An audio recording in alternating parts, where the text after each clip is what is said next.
بيبدأ فيلمنا في مالها ليلي في أمريكا مع بطلنا مارك، واللي بيكون أصله كوري وبيشتغل حارس هناك بسبب قوته وجسمه الضخم. وفي يوم بيكون في خناقة في المكان، ولما بيروح مارك وبيشوف الشخص اللي بيتخانق بيتفاجئ انه عارفه وانه صاحبه جين اللي بيحاول يقنعه انه يرجع لبلدهم كوريا، وبيفكروا انهم هنا طردوه من الدوري. ووقتها بيشوفوا مسابقة ريست بين اتنين وبيكون في رهان على الكسبان، فجين بيكون عاوز مارك يشارك في المسابقة، لكن صاحب الكازينو بيكون مانع اي حد من اللي شغالين يشاركوا في المسابقة. لكن جيم بيقول له يسيبه يشارك وانهم عاوزينه يراهنوا عليه وبيهتفوا باسمه. وبيلعب يا صديقي مارك الشخص اللي قدامه والكل بيشجعهم، وبيكسب مارك المسابقة، وبيروح جين علشان ياخد صندوق الفلوس اللي كان فيه الرهانات. لكن الشخص اللي كان بيلاعب مارك بيبقى عاوز يلعبه تاني وبيمنع جين انه ياخد الفلوس، فبيرمي الصندوق على الارض وبيروح علشان يضربه. لكن مارك بيمسكه وبيضربه وبيدخله امن المكان، وجيم بيكون مشغول في لم فلوس المكسب وبياخدها وبيمشي علشان يرجع بيها كوريا. وصاحب المكان بيرفض مارك علشان الفوضى اللي سببها في المكان، فبيشتغل بعدها امن في سوبر ماركت. وفي يوم بيجيله اتصال من جين وبيقوله انه وصل كوريا وان في بطولة مصارعة يد هتتعمل هناك، وانه لازم يشارك فيها علشان دي ممكن توصله لبطولة العالم. فبيحضر مارك شنطته وبيسافر على كوريا، وهناك بيستقبله جين وبيعزموا على الاكل، وبعدها بيخرجوا شوية في المدينة، وبعدها بيوصلوا للفندق. وفي الطريق بيسألوا عن والدته وما بيكونش مارك عارف هي فين. ولما بيدخل مارك اوضته في الفندق بيتفاجئ بهدية على السرير من جين، واللي بتكون عبارة عن رقم تليفون وعنوان والدته. وبعدها بيراقب جين واحد اسمه سو، وده بيكون مسؤول عن المراهنات، وبيتكلم معاه في الاسانسير كانه قابله صدفه. لكن سو بيكون عارف انه بيمثل وما بيكونش عارف هو عاوز منه ايه، وبياخده هو ورجالته للسطوح علشان يستجوبه ويعرف هو عاوز ايه. فبيقول له جين انه عاوز يبقى الراعي الرسمي لحمله مارك في البطوله اللي جايه، وكان مع فيديو اللعب مارك، فبيقتنع سو بكلامه. وبعدها بنشوف مارك وهو بيدور على العنوان اللي كان مكتوب في الهديه بتاع والدته، وبيوصل وبيكون متردد انه يرن الجرس. ووقتها بيظهر قدامه طفلين، ولد وبنت، فبيسألهم ماركو هو ده بيتكم؟ بس هما بيقولوا له انه كان بيت جدتهم. وبعدها بيسألوه انت مين؟ وقتها بيجيله تليفون فبيرد عليه وما بيكملش كلام معاهم. وبيدخلوا الاطفال البيت وبيحكوا اللي حصل معاهم لامهم، وانهم شافوا واحد ضخم قدام البيت، فبتروح معاهم امهم علشان يشوفوا مارك من الشباك. وبيروح مارك يقابل جين وبياخده لسو في مكان المباريات بتاعته علشان يشوف مدى قوته ويعمل له اختبار. وبيدخل مارك في مسابقات ريست مع كتير من اللعيبة لكن بيكسبهم كلهم. وبعدها بيتكلم سو مع واحد من اكبر رجال الاعمال، واللي بيقنعه انه يراهن على مارك، وفعلا بيقدر يعمل كده. وبيروح مارك وجين على البيت، ووقتها بتوصل رسالة لجين من سو وبيطلب منه فيها ان مارك لازم يخسر في المباراة التانية. فبيلاقي جين ان مارك نام وما بيلحقش يقوله. وتاني يوم بيروح مارك لعنوان بيت والدته تاني، وبيشوف الطفلين وبيحاول يمشي قبل ما يشوفوه، لكن البنت بتشوفه فبيتكلم معاها مارك، وبيعرف منهم ان اسم جدتهم لي جونج، وان اللي موجودة في البيت دلوقتي تبقى امهم. وبعدها بيمشوا وبيسيبوه، وبيكونوا خايفين منه انه يجي عند بيتهم كتير. وبيفضل مارك مستني لحد ما بتنزل امهم، وبيفضل ماشي وراها لحد ما بيوصل للمحل بتاعها. وبنشوف مارك وجين وهم بياكلوا، ووقتها بيقول له جين انه لازم يكسب الجولة الاولى ويخسر التانية، وان سو بعت له رسالة بكده. وبعدها بياخدوا وبيروحوا للمكان اللي هيكون فيه المراهنات، وبتبدأ الجولة الأولى. وبيشوف ماركو قدامه واحد ضخم جدا، والمفروض إن ده اللي هيكسبه في الجولة الأولى. فبيفكروا جيم بالاتفاق وبيقول له ما ينساش إنه يكسب الأولى ويخسر التانية. وبتبدأ يا صديقي الجولة الأولى وبيكسبها مارك. وبنشوف سو هو بيكلم يونجي وبيقول لها بتعملي إيه هنا؟ مش تدفعي اللي عليك الأول؟ فوقتها بيشوفهم مارك وبيكون عاوز يتدخل، لكن بتبدأ الجولة التانية وبيكسبها مارك وما بيعملش بكلام جين. فبيلوموا جين انه ما سمعش الكلام، وبيقول له ان الناس دي مش سهله. وبعدها بيشوف جين المدرب وبيروح يكلمه وبيقول له انه عارفه وانه احسن حد بيلعب اللعبه دي في كوريا، وان اكيد الناس هتبقى حابه تشوفك انت وماركو قدام بعض. فبيرحبوا يا صديقي كل اللي موجودين بالفكره، وبيقولوا له انهم عاوزين يشوفوهم وانها هتبقى جوله حلوه. لكن المدرب بيرفض وبيقول لهم انه ما بيلعبش في مكان زي ده وعلى رهان، وبيرفض مارك انه يلعب. فبيقول له سو انت ازاي ما تسمعش كلامي؟ فبيزقه مارك وبيمشي، وبيعدي من جنب يونجي وبيقول لها ان موضوعها عنده وما تقلقش. وجيم ما بيكونش عاجبه اللي بيحصل، وبيقول لمارك انه هيخسرهم الشخص اللي هيصرف عليهم وكان هيقدم له الدعم. فبيقول له مارك انه مش مرتاح له من الاول، وجين بيقول له انه مصلحته معاه وعلشان كده مش شرط يرتاح له. وبعدها بيقول له انه عارف انه عمل كده بسبب البنت اللي سو ضايقها، وبيسأله جين عن البنت دي وتبقى مين ويعرفها منين، لكن بيمشي مارك وبيسيبه. فبيروح جين للبنت وبيسألها تعرف مارك منين، فبيضربوا سو وبيوقعوا على الأرض وبيطردوا بره الفندق، وبيهددوا إنه مش هيسيبه هو ومارك علشان خسر كتير بسببهم. وسو بيشوف مارك فقال له إنه بيدور عليه وبيأمر رجالته إنهم يضربوه، لكن مارك بيضربهم كلهم فبيبعت له سو الكبير بتاعهم، بس برضه بيضربوا مارك. فبتطلب منهم يونجي إنهم يروحوا يتخانقوا بعيد عن محلها، لكن سو بيقول لها تسكت وتجيب اللي عليها الأول، وكان لسه هيضربها. فبيمسك مارك إيده قبل ما يضربها وبتوصل الشرطة، فبيقول لهم سو ان مارك ضربه هو ورجالته، فبياخدوه علشان يحققوا معاه. فبيقول لهم جين انهم مش عصابة وان مارك ده بطل في لعبة الريست، والشرطة بتكون عاوزة حد يضمنهم. فبتيجي يونجي وولادها وبتقول لهم انه اخوها وبيجروا عليه الولاد، وبتجيب الورق اللي يثبت كلامها، وبتقدم الباسبور والصورة اللي ليه مع امه وهو صغير، وبتحكي للشرطة ان امها ماتت بالسرطان من سنة، وإن مارك سافر أمريكا علشان يساعدها في تربية ولادها بعد ما جوزها توفى، وإنه اتخانق بسببها علشان رجالة سو كانوا بيضايقوها. فبيسألوا الضابط إن ده اللي حصل، فبيقول له مارك فبيوافق الضابط انه يخرجه بضمان اخته. فبيشكرها مارك وبيقول لها انت فعلا اختي، وبيكونوا الولاد عاوزين خالهم يروح معاهم. فبيروح جين ومارك وبيباتوا معاهم، وتاني يوم بيكون عاوز يمشي، لكن بيدور على حاجته اللي هما الباسبور والفلوس والميدالية بتاعته، وما بيلاقيش حاجته ولا بيلاقي جين كمان. بس بيشوف 2 من رجالة سو جايين لاخته وبيطلبوا منها الفلوس اللي عليها، فبيضربهم ماركو وبيمشيهم وبيقول لهم ما يجوش هنا تاني، وانه دلوقتي عايش معاها. ووقتها بينادوله ولاد اخته علشان يطلع، وبيطلع لهم وبيعمل لهم اكل ياكلوه، وبيفضل بره البيت يتدرب. ولما رجعوا رجالة سو تاني شافوه مشيوا، والولاد بيقولوا لامهم انهم بيحبوا مارك. وبنروح لسو اللي كان بيفكر ازاي يخلص من مارك، فبيدور له على منافس، والوحيد اللي ينفع لقاه في السجن، وده كان بطل في نفس اللعبة بس بياخد منشطات، وبيلاعب المنافس وهو حاطط ازاز علشان يعوره، وطبعا بيفرح سو بالراجل. وبعدها بنشوف مارك وجين وبيسألوا مارك عن الباسبور بتاعه والفلوس والميدالية، فبيقول له جين انه اخد الباسبور بتاعه علشان يقدم له في البطولة اللي جاية، وان المصاريف كتير علشان كده هو بيصرف من فلوسه، لكن الميدالية ما بيكونش شافها ولا خدها. وبعدها بيقول له انه رتب له منافسة مع بطل في مدينة بوسان علشان تبقى زي تدريب ليه، وبرضه هيكسبوا منها مبلغ حلو. وبعدها بتاخدهم يونجي بعربيتها وبيسافروا لمدينة بوسان، وبيوصلوا للمكان اللي هتكون فيه المنافسة، وبيقفوا يتفرجوا شوية وبيشوفوا واحد اسمه كومبو كان بيغلب كل اللي بيلعب معاه، لحد ما بيجي الدور على مارك وبتبدأ المنافسة ما بينهم، وبتكون قوية جدا والاتنين بيحاولوا يغلبوا بعض، بس بيكسب مارك في الآخر وبيعزمهم على الغدا من فلوس المكسب، وبيقضوا يوم حلو على البحر وبيعملوا مسابقات والولاد بيفوزوا فيها وبيتبسطوا كلهم. وبالليل بعد ما روحوا وينجي شافت مارك قاعد لوحده، فبتروح له وبتتكلم معاه وبتسأله لو حابب يروح يزور قبر مامته، وقالت له ان مامته كان نفسها تشوفه قبل ما تموت، فبيقول لها انه زعلان منها علشان سابته وهو صغير وما ترباش معاها. فبتقول له يونجي ان الست بتشوف ان تربية طفل لوحدها دي مسؤولية كبيرة، فبيقول لها مارك يعني معنى كده انك ممكن تتخلي عن ولادك وتسيبيهم،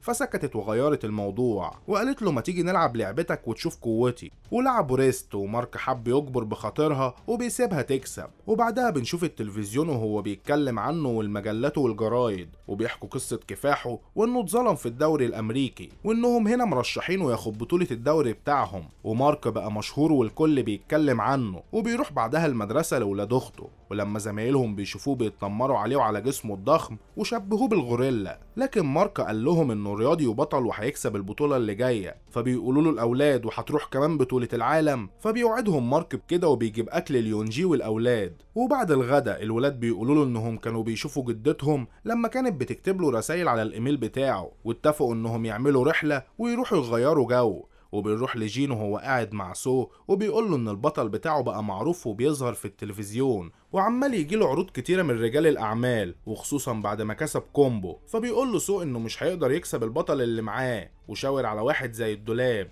وقال له ان ده كان محبوس وانه طلعه مخصوص علشان يكسب مارك. فبيمسك جين وبيطرده بره، فبيقول له هو ماشي انه مهما يجيب برضه مارك هو البطل وهو اللي هيكسب. وبعدها بنرجع لمارك اللي كان قاعد بيقرا الرسائل اللي كانت بتجيله من مامته وهو ما فتحهاش، ولما قراها عرف منها انها كانت نفسها تشوفه وكانت بتتمنى ان هو يرد عليها، وانها فضلت تكتب له كل يوم، وحكت له ان عندها جارة اسمها يونجي، ودي عندها ولد وبنت وزوجها ميت، وهي بتراعيها هي وولادها، وكان نفسها انه يرجع هو كمان لانها بعد ما عاشت معاهم حست بجو العيلة، وكان نفسها انه يكون موجود هو كمان. وتاني يوم مارك بيطلب من يونجي انه يروح المقابر علشان يزور مامته، فوهم هناك يونجي بتفتكر كلام والدته لما وصتها تتأسف له وتقول له انها بتحبه علشان كانت حاسه انها هتموت ومش هتلحق تشوفه، ووصتها تقول له الكلام ده. فبيسألها مارك اللي خبت عنه انها مش اخته، فقالت له انها كانت هتقول له النهارده، فبيقول لها انه كان فاكر نفسه لقى عيلته وكان فرحان بيهم وسابها ومشى.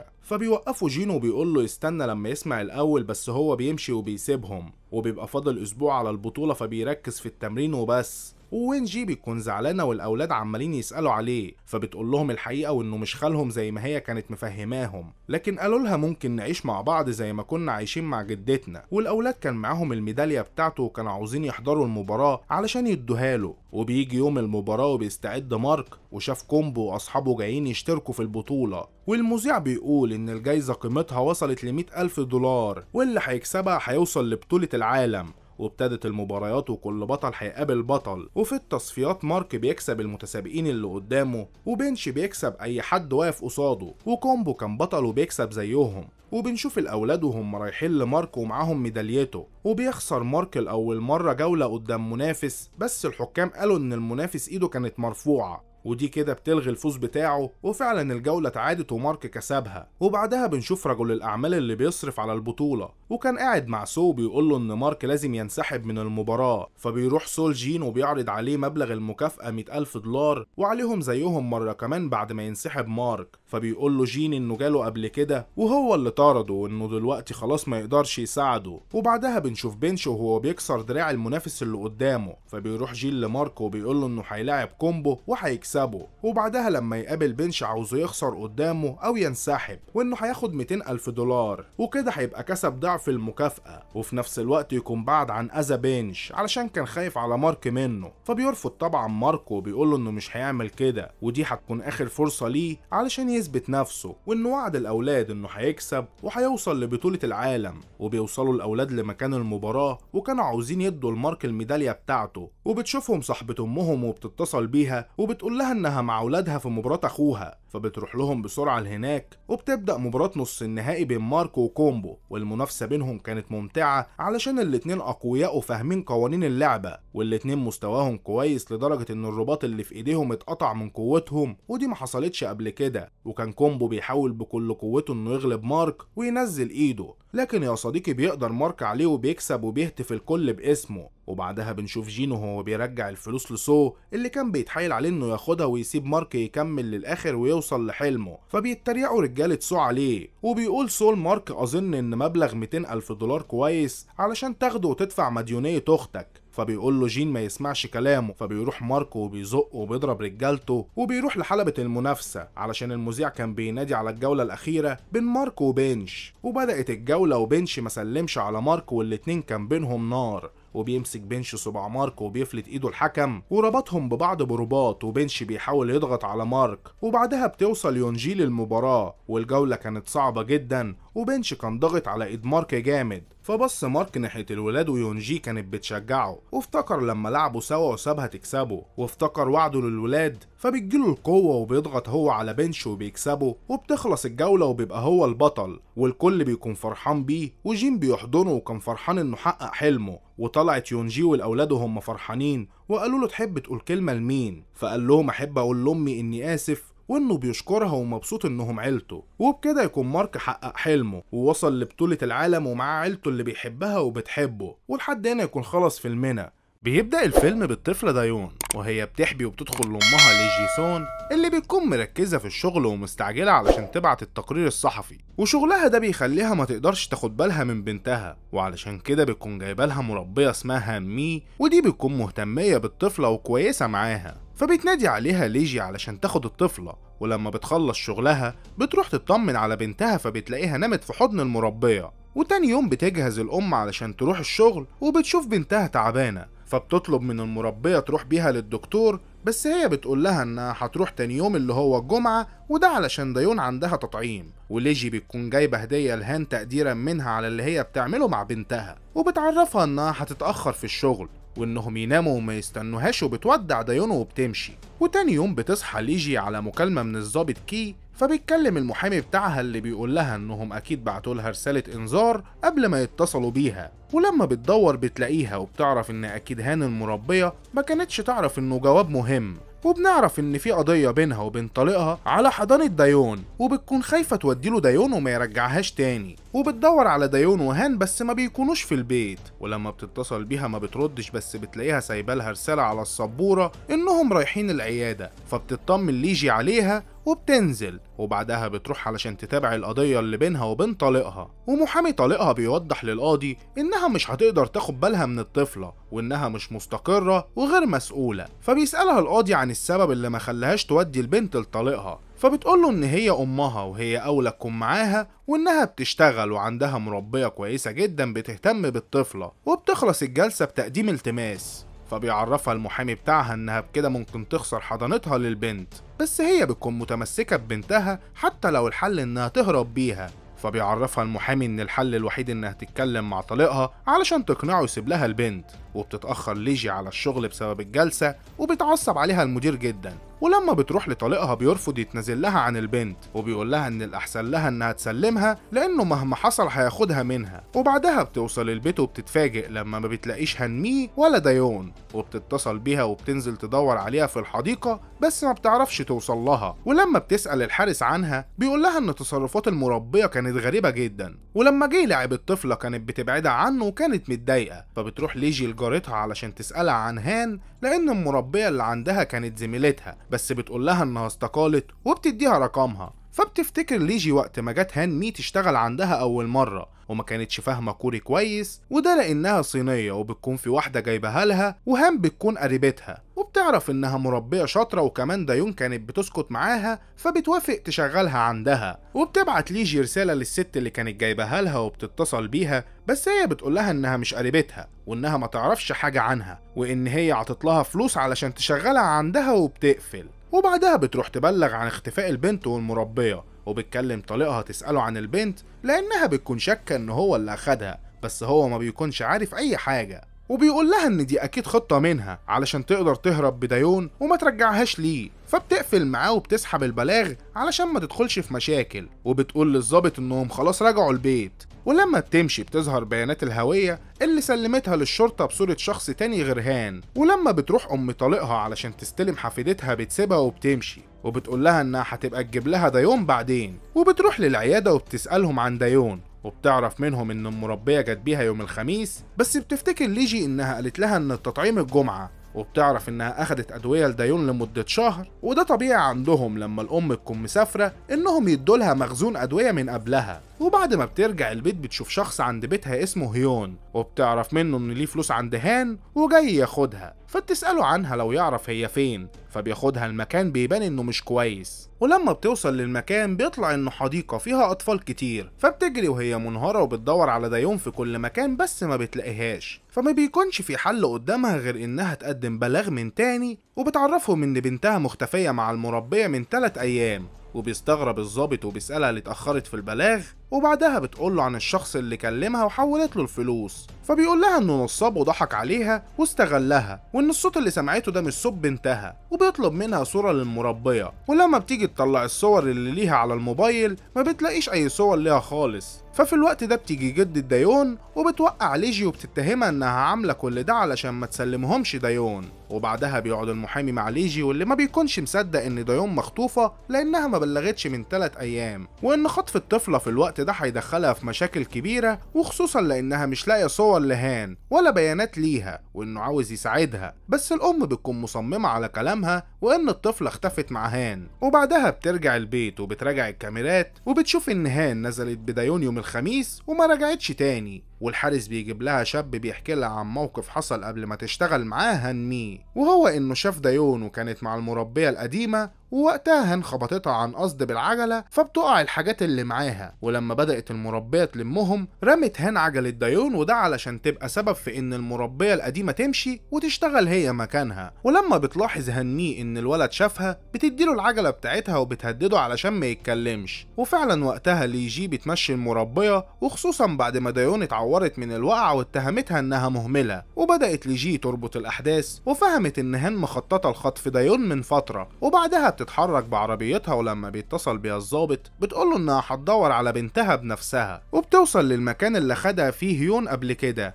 وبتتكلم مع اللي هناك علشان تحاول توصل لأي حاجة عن هان، وبتعرف انها كانت عاوزة تجيب فلوس بأي طريقة، وانها كانت على علاقة بهيون. فبتدور في حاجتها اللي في المكان وبتلاقي صورة لطفلة، وفي ظهر الصورة بيكون في عنوان للاستوديو. فبتروح بعدها للاستوديو وبتدي المصورات الصورة علشان يطلع لها الصور اللي صورها للطفلة دي، وبيطلع لها صورة أم مع طفلتها، وبتكون الأم هي هان. وبتوصل الشرطة للمكان اللي كانت شغالة فيه هان، وبيعرفوا إن اسمها مش هان مي، وإن اسمها كيم يونغ. وبتفضل ليجي تدور كتير لحد ما بتوصل لصاحبة هان اللي كانت عايشة معاها لما جت كوريا، وبتحكي لها عنها وانها كانت بتعاني مع جوزها وامه، وكانوا بيضربوها وحارمينها من كل حاجه حتى انها تتعلم اللغه الكوريه، فما كانتش بتعرف تتواصل مع حد. وبتعرف منها انها كانت حامل، ولما ولدت بنتها كانت تعبانه ومحتاجه زراعه كبد، فبتروح بيها مستشفى في المدينه وقالت لهم انها بتتحسن، وبتوري لها صوره لبنت هان. بس الشرطه بتكون مراقبه ليجي لانهم شاكين انها مهربه بنتها دايون، وبيقبضوا عليها قبل ما توصل للحقيقه. وهناك بتشوف حماة هان وهي بتعيط وبتشتكي بان ابنها اتخطف، وبتوري لها صورة البنت وبتعرف منها اسم المستشفى اللي كانت فيها. وفي طريقهم بيلاقوا حادثة العربية وفيها جثة متفحمة، والشرطة بتفحصها، وبنعرف ان الحادثة حصلت من اسبوع. وطليقها بيقول للظابط ايه اللي هيخلي المربية تخطف بنته، وبيفكروا في ان هان ممكن تكون عايزة تستغل دايون، لانهم بيعرفوا انها كانت بتدور على متبرع لبنتها، وانها ممكن تعمل اي حاجة علشان تقدر تنقذ بنتها. فبتروح الشرطة كل الاماكن اللي كانت بتروحها هان، وبيعرفوا انها كانت بتتعامل مع تجار الاعضاء علشان تقدر تعالج بنتها، وانها عملت عمليات في اماكن مش نظيفه وتجرت بكليتها واتضحك عليها وما خدتش فلوس وتعبت في الاخر. ولما ما بتقدرش تدفع فلوس علاج بنتها بيخرجوها من المستشفى، وبتعيط وبتتوسل ليهم بس هما بيطردوها، واللي بتاخد السرير مكان بنتها هي دايون. وبتروح الشرطة بيت ليجي وبيرفعوا البصمات، وبتفتكر ليجي وقت ما بنتها تعبت وكان عندها التهاب رئة وحاد، وراحت المستشفى وقعدت في الطوارئ فترة علشان ما كانش فيه سراير فاضية. وجاء ابو دايون واللي كان دكتور في المستشفى وطلب منهم يطردوا هانمي، وبتلاقي ليجي مفرش على الترابيزة باسم جين، وبتفتكر لما كانت بتقول للمربية ان التلاجة بايظة، فبتطلع اللي في التلاجة وبتلاقي جثة طفل، وبتطلع انها جين. وبنعرف انها بعد ما بتطرد وبتوصل بيتها بتتعب منها جين جدا وبتسخن، وبتحاول تكلم المستشفى علشان تفهم تعمل لها ايه، بس ما بتفهمش منهم حاجة علشان اللغة الكورية بتاعتها ضعيفة. فبتنزل بيها الطوارئ، بس جين بتموت منها وهي في الطريق. والشرطة بتفضل مستمرة في التحقيقات، وبيدوروا على هان ودايون، وبيقبضوا على هيون اللي بيرفض يساعدهم. فبتترجى لي جي وبتقول له هتعمل له كل اللي هو عاوزه. فبيفتكر وقت ما شاف المربية مع جوزها وهي بتديله فلوس، ولما بيضربه بتترجاه يسيبه، وانها بتعمل كده علشان بنتها، ومن وقتها ما شافهاش. بس بعدها بفترة جات له وطلبت منه يقتل جوزها، فقال لها ان القتل مش بالسهولة دي وفلوسه مش قليلة. فقالت له ان اخوها غني وهتجيب له الفلوس اللي عاوزها، وكمان هي شغالة مربية وهتديله الطفلة. وانه بعد ما قتل جوزها وجالها على بيت ليجي اتفاجئ انها هربت مع الطفلة وخلفت بوعدها، وبيقول لهم انها طلبت جواز سفر لطفلة علشان عاوزة ترجع للصين. فبيفهم الضابط ان اكيد الطفلة دي دايون لان بنتها ماتت، وبيتحركوا لمكان السفينة اللي مسافرة للصين. وبتجري الام والشرطة وبيطلعوا على السفينة، وبتدور الام على دايون لحد ما بتلاقي المربية ودايون، وبتترجاها تديلها بنتها، بس هي بتقول لها ان دي جين مش دايون بنتها. ولما بتوصل الشرطة بتقف على سور السفينة وبتهددهم انها هترمي البنت، فبيحاولوا يهدوها. وبتوري لها ليجي المفرش اللي كان عليه اسم جين واللي كانت بتغطي بيه بنتها، وبتقف هي كمان على السور وبتقول لها انها هتنط هي فدا بنتها لانها السبب في كل اللي حصل. فبتحن المربية قدام توسل ليجي، وعلشان هي كانت متعلقة بالطفل وحبتها زي جين بنتها فما كانتش عاوزاها تموت، فبتديها للشرطة وبتنط هي في المية، وبتنط وراها ليجي علشان تنقذها، بس هي بتبعد ايديها وبتمسك في المفرش اللي عليه اسم بنتها وبتحضنه كأنها حضنة بنتها بالظبط. وبعدها بتفوق ليجي في المستشفى وبتطلع لبنتها في الحديقة وبتحضنها وبتتفاجئ بيها وهي بتمشي لأول مرة، وبتبقى أخيرا اطمنت إن بنتها رجعت لحضنها مرة تانية. وبكده يكون فيلمنا خلص. لو عجبك الفيلم ما تنساش تعمل لايك وشير للفيديو وتشترك في القناة لو مش مشترك، واستناني في ملخص تاني. سلام.